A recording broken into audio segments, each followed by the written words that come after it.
Bismillahirrahmanirrahim. Assalamualaikum warahmatullahi wabarakatuh. Perkenalkan, nama saya Sami Jaki Fadila dari kelas 10 MIPA 5, absen 29. Kali ini saya akan menjelaskan materi sumber hukum Islam. Munculnya hukum talifi yang 5. Pengertian hukum talifi.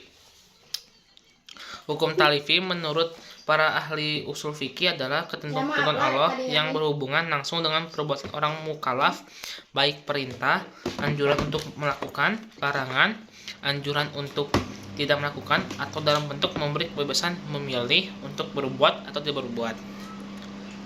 Hukum talifi adalah firman Allah yang menuntut manusia untuk melakukan atau meninggalkan sesuatu atau memilih antara berbuat dan meninggalkan.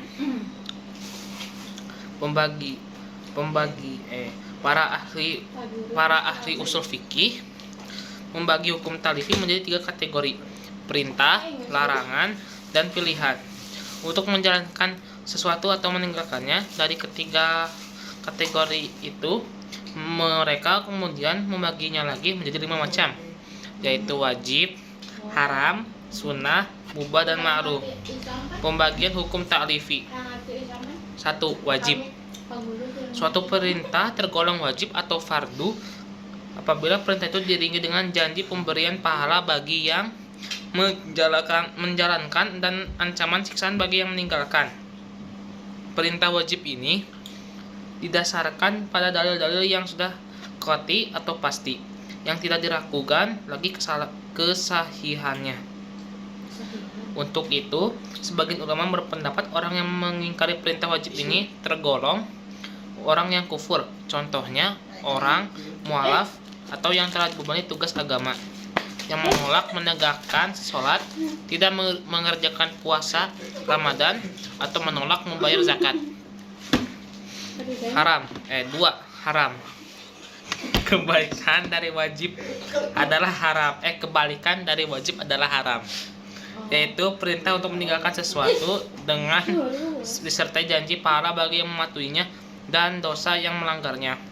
Menurut Imam Hanafi, hukum ini juga didasarkan pada dalil-dalil qati atau pasti yang tidak mengandung keraguan sedikit pun. Contohnya ialah perbuatan yang diharamkan sangat banyak, di antaranya memakan bangkai, membunuh tanpa sebab, berzina, dan mencuri. 3. Sunnah. Adapun perbuatan yang sunnah adalah perbuatan yang jika akan diberikan pahala, sedangkan yang meninggalkannya tidak mendapatkan siksa. Dengan kata lain, yang mengerjakan amalan tersebut lebih baik daripada yang tidak mengerjakannya. Contoh dari amalan yang sunnah adalah sholat sunnah 2 rakaat sebelum dan sudah sholat wajib.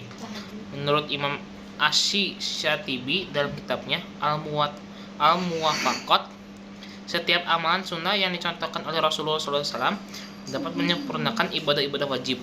Di samping juga mendorong pelakunya agar secara berkelanjutan melaksanakan ibadah-ibadah wajib. Barang siapa yang senantiasa melaksanakan ibadah sunnah, pasti ia juga menjalankan ibadah-ibadah wajib, kata Imam Asy-Syatibi. 4. Mubah. Sementara itu, mubah adalah suatu hukum yang Allah memberikan kebebasan kepada orang-orang mukallaf untuk memilih antara mengerjakan atau tidak. Menurut Imam Asy-Syaukani, orang yang mengerjakan atau meninggalkan amalan yang mubah tidak dikenakan dosa seperti makan, minum, tertawa, dan lain-lain. 5. Makruh. Kategori terakhir dari hukum taklif adalah makruh. Seperti halnya haram adalah lawannya wajib. Makruh adalah lawannya sunnah. Menurut para ahli usul fikih, makruh merupakan larangan yang apabila dikerjakan tidak menimbulkan dosa, tapi bagi yang mampu meninggalkannya akan mendapatkan pahala. Dengan kata lain, orang yang meninggalkannya lebih baik daripada yang melakukannya. Misalnya, orang yang diam lebih baik daripada orang yang banyak membicarakan hal-hal yang tidak berguna. Sekian dari saya